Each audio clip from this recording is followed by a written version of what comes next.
Hello, Slicey Dicers. This is Brian with another knife review for you. Today, we have this very unique guy. This is the Terrain 365 STS-AT tie. Extremely unique knife. Not only is it completely corrosion resistant, we've seen a few of those. It's also non-magnetic. I've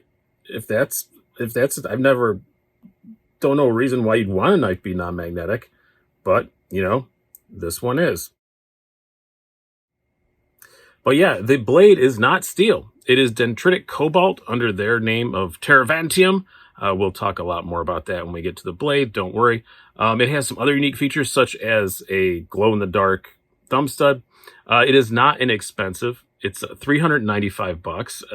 Very well built and all that stuff. We'll get to it as it goes on. But yeah, it is a fairly pricey knife, but it is extremely unique. If you go to their website, they say not currently available, but they are available a few places online. I just looked just as I'm recording this, and Knife Center has a couple of them, at least a few of them in stock. They're on the site. Pretty interesting knife. Do I need a knife that is completely corrosion resistant? No, but I do own a few of them. Do I need a knife with a glow-in-the-dark thumb stud? No, I don't in my daily life, same difference. But also, you know, it's stupid man brain. I also often I have several 200-meter certified dive watches, and I'm terrified of the ocean. So it's just what we do. So let's switch to the tabletop and get down to the full review of this guy. So here we are back with the Terrain 365 STS-AT tie. Yeah, just a little closer look at it. It's much easier to do this on the tabletop. I really like the milling lines on it. I like the overall design. I think it's a very attractive looking thing. Nice looking pocket clip. Really no complaints as far as that goes. This is made overseas. I do not know where. I haven't seen no reference as to what country or anything. I just know that some of the other retailers listed as made overseas. They don't say China or Taiwan or whatever. I have no idea. But whoever makes it, it is very well made. Something that wasn't going to show on the face reveal side. The milling on this little jimping, I guess you call it, is kind of fine for jimping, but this is really, really nicely done, both on the back spacer and on the blade, which is nicely crowned at the top. Very, very nicely made knife. It definitely does 100% sure feel like a $375 knife. I will absolutely for sure give it that. One little thing, we're going to do it right off the bat because, yes, it does have glow-in-the-dark thumb studs, and I want to show you they are quite bright. We're just going to charge them up here a little bit, and then we'll turn off the lights here. So, yeah, I've never done a lume shot on a knife before, but yeah, there you go. They are very, very bright, absolutely for sure, and they do seem to stay charged up for quite a while. We're going to turn the lights back on. You're still going to be able to see it, probably. It's that bright. We'll see as the review goes on how long it stays charged up. Pretty cool. I don't know what exactly it's made of or anything like that, but they do seem to work pretty well. So now let's get on to some specs and some size comparisons. We have a blade length of 3.5 inches, overall length of 8.1 inches, blade thickness of 0.15 inches, handle thickness of 0.5 inches, and thickness behind the edge, 22 thousandths. Not too bad. Not mind-blowingly skinny, but not too bad at all. And a weight of 4.25 ounces. Now, some size comparisons. We will bring out our usual Spyderco sandwich here. We have your Spyderco Para 3. This happens to be the Maximet version. And we have the Paramilitary 2. So yeah, 3.5 inch blade, but it's in a pretty decently sized package. As you can see, a little bit smaller than a PM2, which is also a 3.5 inch blade knife. Bring out our usual Benchmade comparisons here. We have your full-size Griptilian and the full-size Bug Out.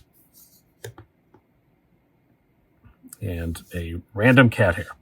So you can see it's yeah, again, kind of a little bit smaller than the Griptilian, not dramatically so.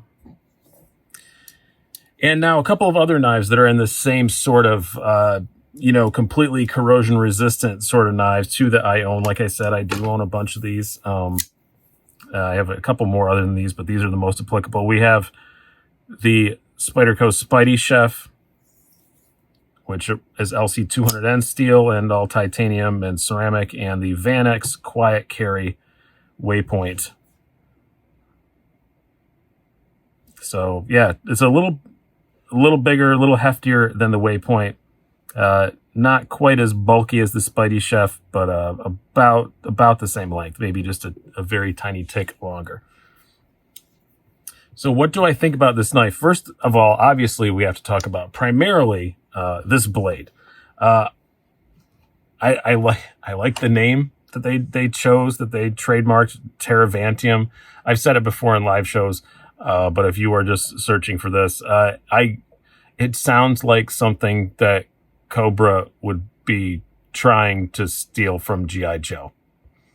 Don't let the Joes get the Terravantium! That's just what I think every time I see it.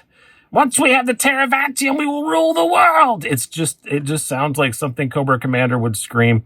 I like it. I make fun of it. I make jokes about it, but it's catchy. You're not going to forget it. That's for sure. I didn't forget it. It is a dendritic cobalt. I don't know what HRC they harden it to, but I've heard it's insanely high. I don't know. I've heard 68. I've heard 70 something. But I've also heard that HRC scales don't go up that high. I admit I'm not an HRC expert. All I can say about it is it slices pretty well, and this is a loaner, and I put it through as much as I am comfortable putting a loaner through, and it didn't even need to be stropped. So it seems to perform okay for me. I cut lots of cardboard. I cut lots of double-edged cardboard. I whittled a little bit of wood with it and stuff, and it didn't even scratch the coating on it. It seems to be pretty decent, but I honestly have no idea. I have no experience with this cobalt. What do you call it? I can't call it steel. With these cobalt-based materials, non-ferrous materials. It seems to be pretty decent, but again, this is a loaner. I didn't beat the snot out of it. So maybe one day I'll have one for myself and I'll put it through a bit more. But for what I used it for while I had it as a loaner, it seems to be pretty darn good. So we will see. I'm perfectly willing to be proven wrong later if somebody in the comments has one down below and it was horrible, or maybe you have one down in the comments below and it was great. Let me know.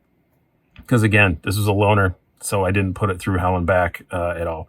Ergonomically, it is excellent. I really do like it ergonomically.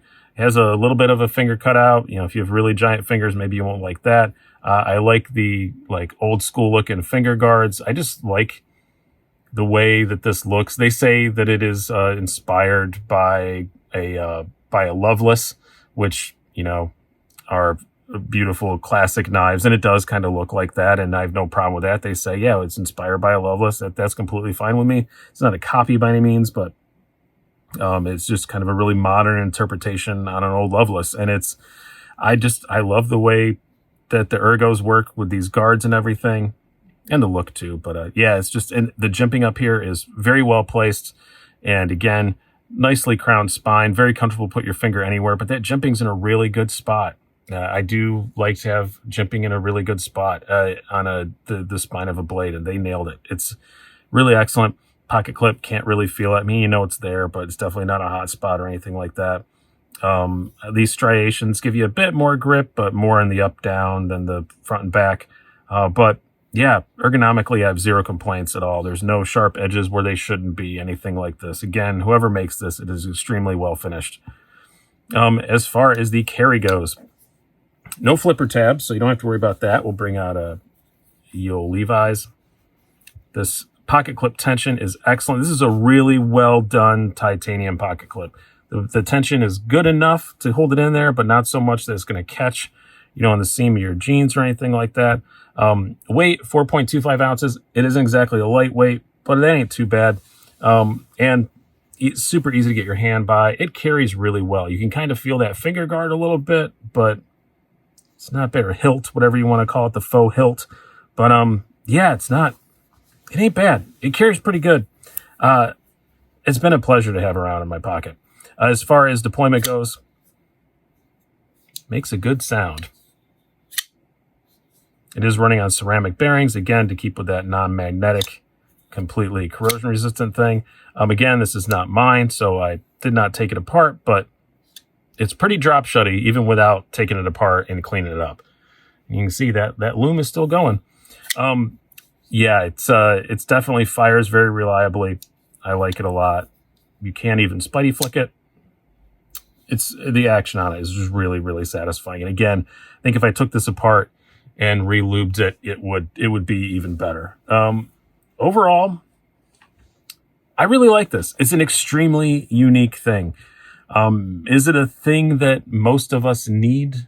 No, but again, I go back to, like I said in the beginning thing, the watch thing. There's a 200 meter resistance. If I go down 200 meters, A, I ain't coming back up, and B, I really don't give a rat's ass what time it is. But I still like divers. I still buy them, and I still look for ones with 200 meter resistance. I think it's the same thing. Do you need a knife in your life that is completely corrosion resistant and non-magnetic and all this stuff and Terravantium steel? No, you don't. But maybe some people do, but most people don't. But even if you don't, it's just cool. I do have to say, this is a really cool knife. Like the price, hate the price, don't trust I want to say steel again, blade material, or do trust it, whatever. It's undeniably cool. And I do really like it. I am tempted. I will say I am tempted. I like some kind of unique knives. I don't have a lot of super unique knives in my collection, but I have a few, and I could see this earning a spot in just kind of that unique section of the collection. So I hope you guys have enjoyed this. I very much enjoyed my time with this knife. I'm going to regret having to send it back. I've been Brian. Have a good one.